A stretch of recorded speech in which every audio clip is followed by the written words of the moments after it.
থাম্বনেলে একটা লেখা তোমরা দেখতে পেয়েছো, লিখেছি এ কোন রুক্মিণী, এ কোন রুক্মিণী। সত্যি ভাই তাক লেগে গেছে। আজকে সকালবেলা প্রতিবেদনে রুক্মিণীর এই নতুন লুকটা বেরিয়েছিল, তখন সেটা নিয়ে কথা বলেছি। তারপরে কিছুক্ষণ আগে রুক্মিণী মৈত্র তার ফেসবুক পেজ থেকে যে ছবিগুলো পোস্ট করেছে, এক এক করে তোমরা স্ক্রিনে দেখতে পাচ্ছ সেই ছবিগুলো। সেই ছবিগুলোতে আমরা দেখতে পাচ্ছি রুক্মিণীকে এ অন্যরকম রুক্মিণী। মানে এইভাবে রুক্মিণী মৈত্রকে এর আগে কোনোদিনও দেখা যায়নি। এবং আমার কাছে অদ্ভুত লেগেছে একটা বিষয়, এখনও লাগছে, রুক্মিণী মৈত্রের এই ফটোগুলো, পোস্ট করা ফটোগুলোর ওপরে যে হেডলাইনটা সে লিখেছে বা বেশ কিছু কথা যে লিখেছে, তার মধ্যে একটা কথা মারাত্মক। সে কি লিখছে? সে লিখছে boom, boomerang, PS not photoshopped or AI। এই ফটোশ্যুটটা কোনো ফটোশপ বা AI দ্বারা করা নয়। The Nisha is a AI generated humanoid. মানে নিশা একজন AI জেনারেটেড হিউম্যানয়েড রোবট হলেও এই ফটোশ্যুটটা কোনো ফটোশপ বা AI দিয়ে করা নয়। মানেটা কি?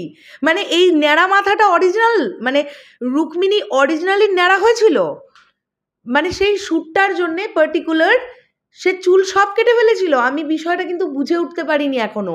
আর এটা থেকে আমরা এটা একদম ক্লিয়ার আমাদের কাছে যে ট্রেলারে আগামীকাল ট্রেলার আসছে বুমেরাঙের, এখানে আমরা রুক্মিণীর এই লুকটা দেখতে পাবো। ট্রেলারের মধ্যে দেখতে পাওয়া যাবে এই লুকটা, আমার মনে হচ্ছে দেখতে পাওয়া যাবে এই লুকটা। নাহলে তোমরা লক্ষ্য করে দেখো, ট্রেলার রিলিজের আগের দিনই এই লুকটা আমাদের সামনে এলো, এবং যে লুকটা খুব অদ্ভুত লুক। এর আগে রুক্মিণী মৈত্রকে এইভাবে কেউ দেখেইনি। এবং এই পার্টিকুলার কারণটাও অন্যতম একটা কারণ হয়ে থাকবে বুমেরাং ব্লকবাস্টার হওয়ার। অডিয়েন্স নিতে পারবে না। রুক্মিণী মৈত্রর কম ফ্যানবেস নেই, কিন্তু প্রচণ্ড ভালো একজন অ্যাক্ট্রেস। সেখান থেকে দাঁড়িয়ে পুরো মাথা ন্যাড়া করা, ন্যাড়া অবস্থায় বড় পর্দায় আসা, এটা মানে মজা করার বিষয় নয়। মানে এটা বিশাল বড় একটা ব্যাপার।